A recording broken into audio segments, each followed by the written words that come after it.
Mihawk impressionné lui laisse la vie. Et ses mots résonnent encore. Surpasse-moi, Roronoa Zoro. Ah, les frissons. Mais Sensei, on peut dire que Mihawk est un aura farmer. Non mais sérieusement, au-delà de son flow, incroyable. Qu'est-ce qu'il fichait sur East Blue? On dirait un boss de fin de jeu qui revient dans la ville de départ. Le flex est un petit peu forcé quand même, non? Ne trompe-toi, Léo. Je pense que cet aura farming avait une utilité. Zoro a inspiré la terreur sur East Blue en tant que chasseur de primes. Mais on le sait, East Blue, c'est souvent mentionné comme étant la mère la plus faible de One Piece.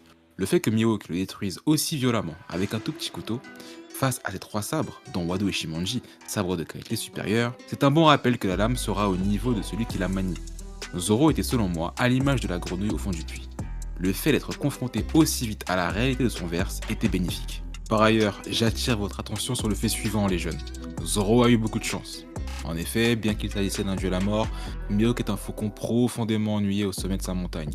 Il épargne la proie fragile qu'est Zoro à ce stade de l'œuvre, car il a besoin de nouveaux challengers et le potentiel latent de Zoro était trop grand pour l'éteindre ici. S'il avait été simplement une machine à tuer, l'aventure de Zoro s'arrêtait ici. Il faut faire preuve de discernement. Il n'y a aucune honte à avouer qu'on n'est pas assez fort pour l'instant. Cela permet de se préparer et de revenir prêt à en découdre. D'ailleurs, c'est ce que lui et l'équipage vont faire, mais on en reparlera au moment